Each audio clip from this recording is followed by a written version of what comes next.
Muito bem, um grande abraço ao Hélder, porque doutora Catarina Lucas, bem-vinda mais uma vez a esta sua casa feliz. Há aqui, eu acho que o primeiro impacto é os bloqueios psicológicos, não é? Nestas situações. Além dos bloqueios físicos, ou às vezes muito além dos bloqueios físicos, nós temos os bloqueios psicológicos e que podem ser muito mais, eu até arriscaria dizer que são mais difíceis de ultrapassar do que inclusivamente os bloqueios ou limitações, o que quisermos dizer, físicos, não é? E ele falava aqui bem, a determinada altura, se a pessoa não consegue é porque eventualmente terá aqui algum problema, algum conflito interno. Eu acho que ele não usou esta expressão, mas eventualmente será isso, não é? Portanto, independentemente da limitação física que nós possamos ter, há muito que nós podemos fazer. A sexualidade, de facto, é um mundo muito mais abrangente do que aquilo que nós imaginamos, não é? E nós muitas vezes restringimos a sexualidade a um momento, restringimos a sexualidade muitas vezes só à penetração. Não é? Portanto, estamos muito focados nisto, quando a sexualidade é um todo, quando a sexualidade vai desde o momento em que nós fantasiamos, passa pela descoberta do corpo, das várias zonas, não é? Porque nós também nos concentramos muito só em determinadas zonas, não é? Mas a sexualidade é um todo. É um todo, engloba muitas zonas, não é? Vai desde o prazer que nós próprios nos proporcionamos até ao prazer que alguém também nos possa proporcionar. Portanto, há aqui todo um leque, não é? Desde a fantasia até eventualmente à concretização de alguma coisa. E o próprio Hélder referiu que nos primeiros anos perguntava-se como é que seria, não é? Como é que vai ser, mas tendo em conta, e mesmo o que o Hélder disse, não é? A limitação dele não importa para nada durante o ato sexual, não é? Mas estas questões, não é? Como é que vai ser, porque quando nós temos uma limitação física, nós temos que redescobrir, nós temos quase que reaprender, não é? Como é que isto vai ser a partir de agora. Portanto, e é normal que assim seja, é normal que nós façamos estas perguntas até com outras coisas da nossa vida, até quando recebemos um diagnóstico de uma outra doença qualquer. Claro, não é? Nós temos sempre esta preocupação de como é que vai ser a minha vida daqui para a frente com esta condição, esta limitação, o que seja, não é? Portanto, isto é um reaprender.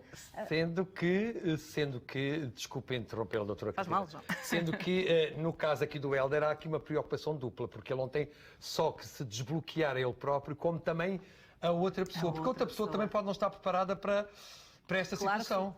João, eu diria que todos nós, de uma forma geral, sociedade, não estamos preparados para isto. Não estamos. Se nós pensarmos, isto é um não assunto. Portanto, nós nem sequer nós já paramos pouco para pensar em sexualidade, em todas as questões que estão relacionadas com a sexualidade, não é? Portanto, quando nós falamos da sexualidade na deficiência, não é?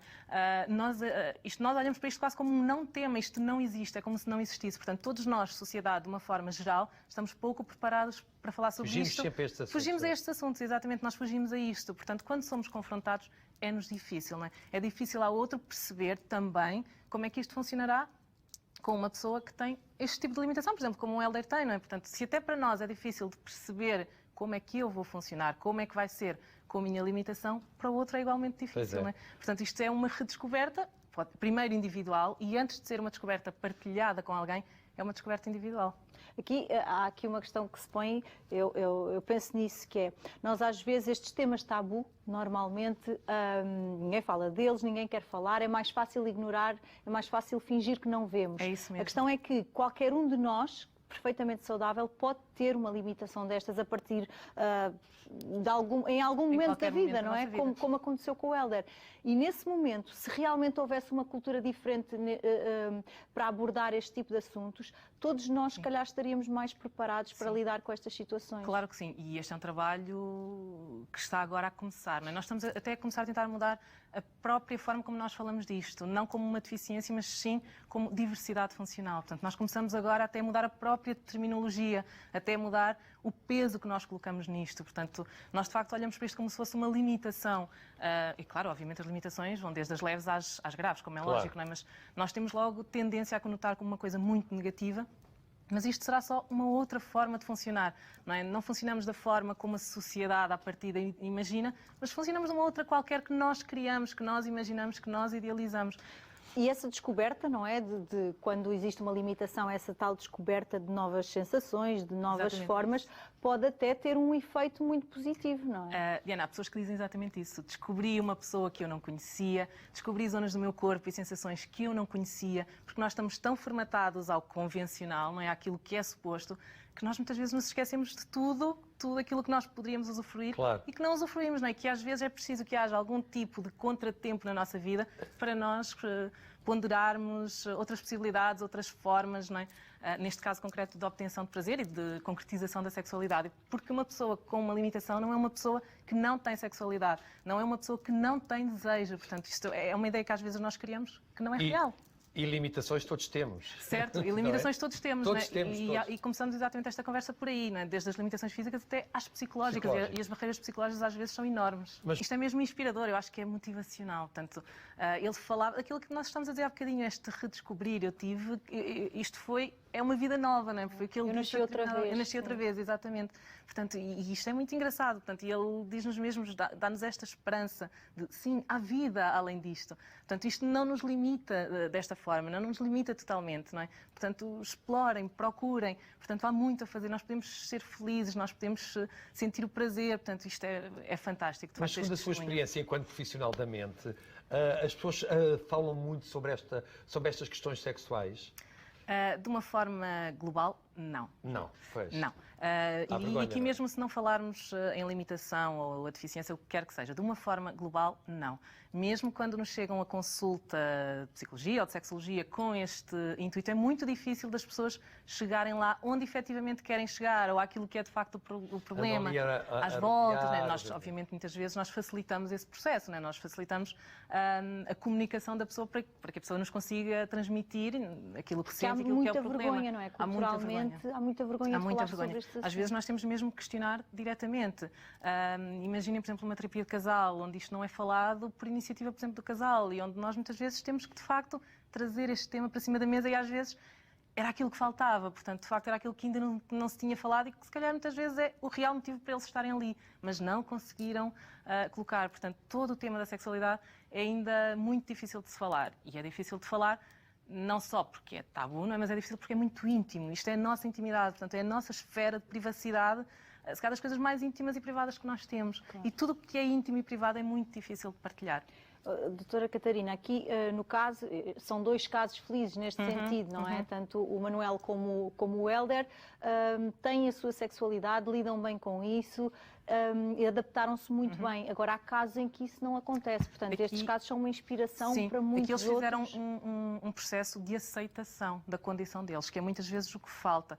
Aliás, este é o primeiro passo, não é? Nós temos que nos aceitar, inclusivamente com a nossa limitação, e adaptar, como o Manuel dizia bem, a nossa sexualidade a esta nossa nova realidade. A nova realidade. Eles viveram realidades diferentes. Exatamente, eles viveram realidades diferentes. Portanto, nós temos que, de facto, fazer uma adaptação à nossa realidade. E as adaptações podem ser várias e não quer dizer por isso que sejam menos positivas, menos gratificantes. Mas este é o primeiro passo, é nós não querermos fazer exatamente como fazíamos antes. Não nos prendermos a esta ideia de que tem que funcionar de determinada forma. Não tem. Portanto, nós temos esta condição, é isto que nós vamos adaptar, é desta forma que nós vamos viver a nossa sexualidade. Até porque se pensarmos, mesmo para quem não tem limitações, cada caso é um caso, cada pessoa tem que explorar o seu corpo à sua maneira, portanto... E as limitações são várias, portanto, nós, inclusivamente, se não quisermos estar no âmbito da deficiência, nós temos, por exemplo, as disfunções sexuais, não é? Em pessoas ditas fisicamente normais, e nós temos uma data de disfunções, não é? Que impedem a dita sexualidade normal, não é? Que as pessoas vão aprendendo estratégias, formas, vão se descobrindo de uma outra forma. Como, por exemplo, a doutora Tânia Graça, que é uma sexóloga que visita muito a Casa Feliz, fala muito na criatividade, criatividade. Isso é muito importante, até para a própria pessoa sozinha, através da masturbação, através de outros... E a questão da masturbação é outro tema tabu, claro, não é? Mas se calhar tudo começa aí, não é? A descoberta do nosso corpo começa exatamente em nós, começa exatamente no toque, não é? Começa na masturbação e depois é que nós partilhamos a nossa vida sexual com outra pessoa, não é? E às vezes o nosso grande problema é que nós não nos conhecemos, não é? Não sabemos sequer como é que nós temos prazer e colocamos no outro, não é? A responsabilidade de nos dar esse prazer. Exatamente. E isso acontece muito. E às vezes eu pergunto, então, mas se nem eu sei como é que isso acontece, nem eu sei como é que eu tenho prazer, porque é que eu coloco no outro esta carga, esta responsabilidade, não é? Portanto, tudo começa aí na masturbação, mas esse é de facto um grande tema tabu. Tá bom. Mas para quem nos está a ver, as pessoas que viram agora a reportagem do Hélder, o testemunho também do Manuel, devem começar por onde? Que tenham este tipo de bloqueio? Falar em casa? Aqui a questão do falar em casa é muito relevante, João, porque as famílias também bloqueiam este assunto. Há uma tendência até para usar as pessoas, para olhar as pessoas com limitação como pessoas dependentes, às vezes até infantis, não é? Portanto, nós olhamos para elas como pessoas que nunca vão ser capazes de ser adultas. Isto também não é real. Não é? Portanto, e como nós continuamos a associar esta pessoa adulta, mas com uma deficiência, a uma pessoa mais infantil ou imatura, portanto, nós achamos que a sexualidade não entra ali, não é? E como nós também não sabemos lidar com o tema da sexualidade, portanto, nós fechamos este capítulo, não é? Este tema. Portanto, e esta pessoa acaba por não conseguir ter esta abertura na própria casa, na própria família, não é? Para falar destes temas. Portanto, isto é muito importante. Sim, a sexualidade existe, é importante que as famílias tenham esta consciência e que falem sobre isto com a pessoa, não é? Com o seu familiar. E é fundamental, então, que a família também esteja completamente consciente destes assuntos, sim, que ouçam estes, sim, conselhos. Sim. E eu precisava, Catarina, de alguns exemplos concretos de como é que a família pode ajudar uma pessoa destas com limitações. Neste sentido, falando de sexo. Eu acho que muitas vezes a família pode exatamente começar por abordar o tema, ok? Não de uma forma intrusiva, mas começando, por exemplo, por mostrar abertura, receptividade. Eu estou aqui para te ouvir e para falar sobre isto, não é? Não quer dizer que a conversa... Normalizando as coisas. Primeiro deixar essa abertura, não é? Até introduzir o tema para que o outro ganhe consciência do tema, não é? À vontade com o tema, para que depois consiga partilhar esse... Lembra-se do que eu estava a dizer há bocadinho. Até na consulta, né, connosco, isto não surge num primeiro momento, não surge numa primeira consulta, portanto não é numa primeira conversa que as coisas são expostas. Pode acontecer, sim, não é? Mas nós temos que criar um lugar seguro, não é? Um lugar validante, portanto nós temos que validar aquilo que o outro sente, não é? Permitir que o outro partilhe, o outro tem que se sentir à vontade para depois sim conseguir falar connosco sobre estes temas. Mas para muitas pessoas é mais fácil às vezes esta abertura ser para um profissional, é verdade, para a própria família, não é? Porque ainda há muito pudor, mesmo entre famílias. Mas esse pode ser também um recurso, não é? Então falemos com um profissional, se for mais fácil, procuremos um psicólogo, vamos falar sobre isto. Se isto for mais fácil, por que não, não é? Obviamente tem que haver, de qualquer das formas, aqui um suporte familiar nesta procura, não é? E às vezes até em termos físicos essa ajuda é necessária, não é? Para que haja esta ajuda ou dirigir-se a uma consulta, não é? Portanto, começa aí, mas sim, se for mais fácil, por que não começarmos com um profissional capaz de ajudar e de esclarecer todas estas coisas e de sensibilizar para isto, não é? E de explicar que a sexualidade existe e que a pode viver, não é? E que muitas vezes os bloqueios psicológicos são muito mais complicados. Sim, e esses, João, assustam muito mais, não é? Porque se nós temos um bloqueio psicológico, nós não vamos conseguir desbloquear a outra parte, não é? Portanto, este é o primeiro, eu diria que é mesmo o maior. Portanto, há muita informação hoje em dia que as pessoas também podem procurar. Há outra realidade também, neste momento, que é todo o mundo virtual, não é? Até o sexo virtual. Pois é. Portanto, a forma de conhecermos pessoas pode virtualmente. Pode ser um mecanismo de abertura também, não é? Pode ser. Precisamos ter algum cuidado com ele, porque muitas vezes também é um mecanismo para nós nos escondermos, não é? Atrás de uma câmara, onde nós só vemos, eventualmente, imaginem, por exemplo, o rosto da pessoa, ou então nem vemos, só funciona mesmo com seja voz. só de conversa. Mesmo só de conversa, exatamente. Portanto, mas isto também são mecanismos que estão ao dispor hoje em dia, não é? Obviamente têm que ser usados com cuidado, mas isso todos nós sabemos, não é? Portanto, mas isto também é sexualidade, nós também nos esquecemos disto, mas isto também é sexualidade. Conversar sobre isto, não é? Também é sexualidade. Mas isto também é, desculpa Diana, mas isto também é bom, estas questões da internet, mas também por outro lado tem o reverso da medalha, como tudo na vida, porque é que as pessoas, como têm ali uma fuga, através da internet, depois fecham-se ainda mais e têm depois dificuldade em se abrir. Isto, João, é estas pessoas ou qualquer um de nós. Sim, claro. E o problema é que pode acabar por ser um bocadinho viciante, não é? Sim. Claro que aí entramos já no campo da disfuncionalidade, assim como, por exemplo, o consumo de pornografia, até mesmo a masturbação. Isto há um quê de normalidade para tudo, não é? Quando passamos determinados patamares, começamos a falar em disfuncionalidade. Mas isto é em todos estes temas. Então, resumindo e concluindo, doutora Catarina Lucas, o que é bom? O que é bom é nós não termos medo, é nós não nos prendermos a ideias pré-concebidas, é nós não acharmos que tudo tem que funcionar como eventualmente nos disseram que funcionaria, é nós descobrirmos o nosso corpo, as nossas zonas erógenas, portanto, o que é que nos dá prazer, é nós falarmos sobre isto, é nós fantasiarmos, é nós concretizarmos. Ficam aqui os conselhos, portanto, sigam-nos à risca, é muito importante. Muito obrigado. Obrigada. Obrigada. Apareça sempre. São sempre Obrigada.